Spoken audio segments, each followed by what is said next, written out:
ফের উত্তপ্ত ভাটপাড়া, দফায় দফায় সংঘর্ষ। ব্যারাকপুরের প্রাক্তন সাংসদ অর্জুন সিং এর জগদ্দল মেঘনামোড় এলাকার বাড়িতে দুষ্কৃতী হামলা চলল। ইট বৃষ্টি থেকে শুরু করে গুলি বোমাবাজি, এলাকায় বিশাল পুলিশ বাহিনী।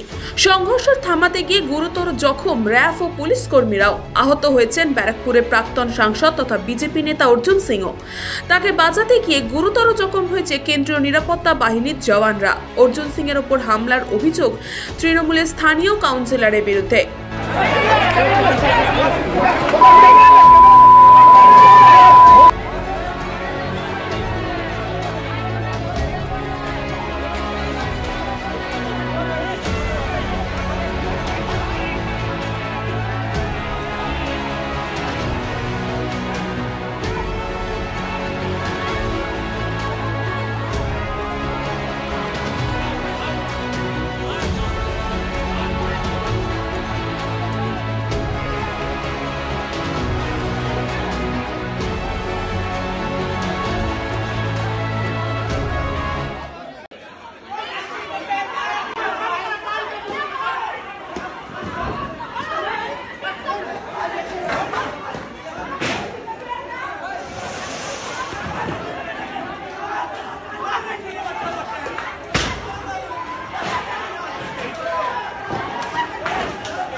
মজদুর ভবনের উপরেই অ্যাটাক হয়েছে। নিচে আপনি দেখবেন ইট পাথর গুলি সবই চলেছে।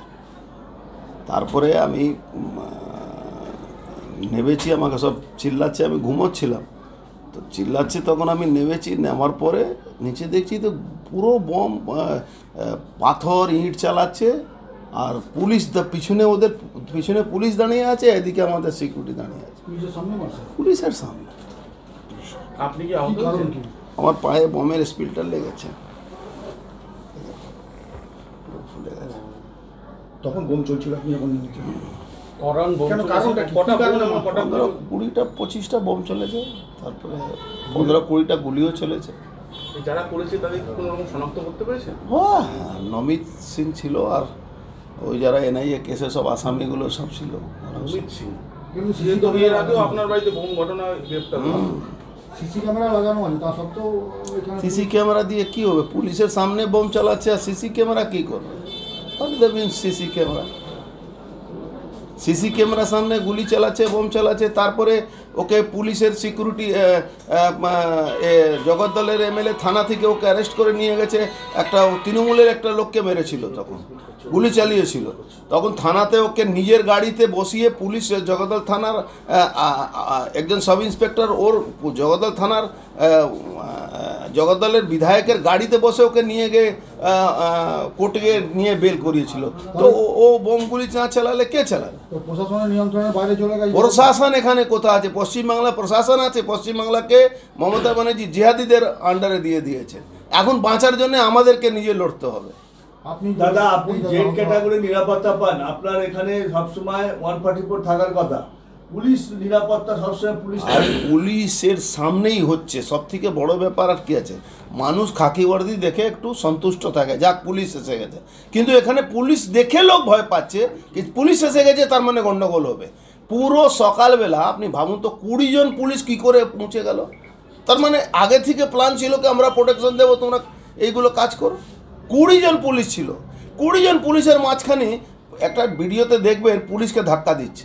পুলিশ হয়তো সব পুলিশ খারাপ হতে পারে না, কেউ পুলিশ যদি প্রতিবাদ করছে তাকে ধাক্কা দিচ্ছে। কি করছে পুলিশ? এই রবি সিংকে জগদল বিধায়ক থানার সামনে থেকে নিজের গাড়িতে বসিয়ে, আর লজ্জা লাগে থানার এই পুলিশ কমিশনারেটকে কি প্রাইভেট গাড়িতে বসিয়ে ওকে কোর্টে পাঠিয়েছিল? লজ্জা লাগে পুলিশে। তবে তৃণমূলের পাল্টা হামলার অভিযোগ অর্জুন সিং এর বিরুদ্ধে। দেখুন, বিজেপির আঙুল হচ্ছে তৃণমূল কংগ্রেসের বিরুদ্ধে, আর অর্জুনের আঙুল হচ্ছে সোমনাথ শ্যামের বিরুদ্ধে এবং যে অঞ্চলে তার যে লোক আছে তার বিরুদ্ধে।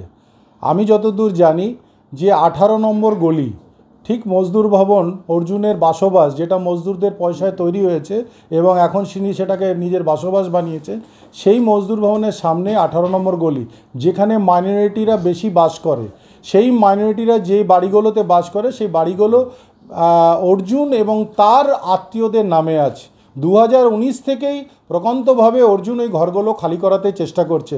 আপনারা যদি ওই গলির মধ্যে যান আপনারা দেখতে পাবেন অনেক ঘর আর্ধেক ভাঙা অবস্থায় 2019 থেকে পড়ে আছে। কয়েকদিন আগে সঞ্জয়, প্রমোদ এবং অনেকেই এই ঘরগুলো খালি করতে যেয়ে সেখানে পাবলিকের তাড়া খেয়ে পড়ে তারা হাত এবং পা ভেঙেছে। এরপরেও দেখা যাচ্ছে যে কয়েকদিন থেকেই অর্জুন চেষ্টা করছিল। আজ সকাল থেকে সেই 18 নম্বর গলি, সেই ঘর খালি করার উদ্দেশ্যে বিভিন্ন মজদুর ভবনে যারা ক্রিমিনাল বাস করে তাদের দিয়ে একটা হামলা চালানোর চেষ্টা করেছে।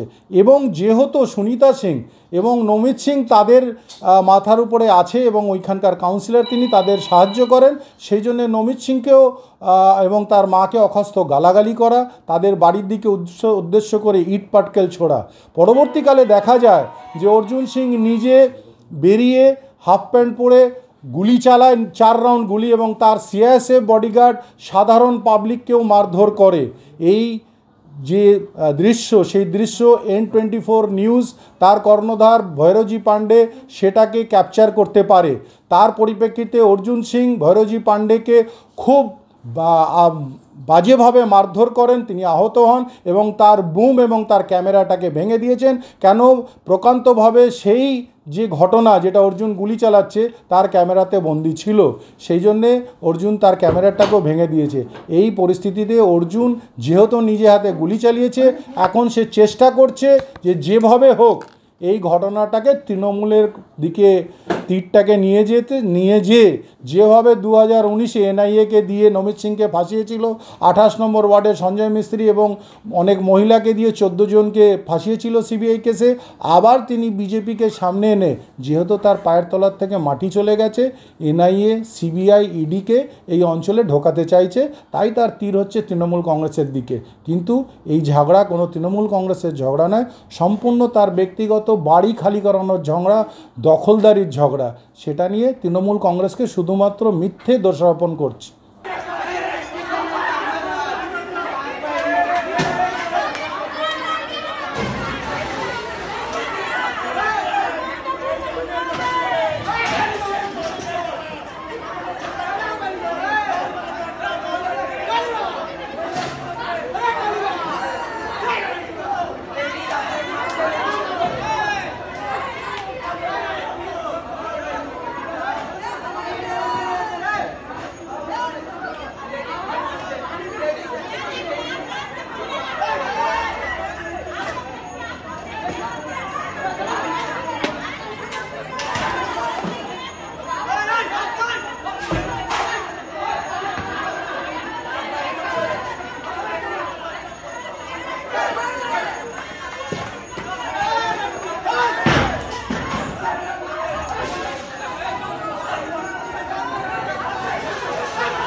ব্যুরো রিপোর্ট, নিউজ বঙ্গ টাইম।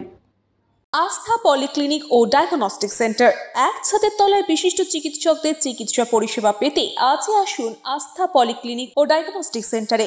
এখানে সব রকম রক্ত, মল, মূত্র ও কফ পরীক্ষা এবং ECG, easy, ENG, NCD, PFT 24 ঘন্টা হল্টার মনিটরিং ও ফিজিওথেরাপি অতি সুলভে করা হয়। আমাদের ঠিকানা নোনা চন্দনপুকুর, চ্যাটার্জিপাড়া। আমাদের যোগাযোগ নম্বর 7003758330।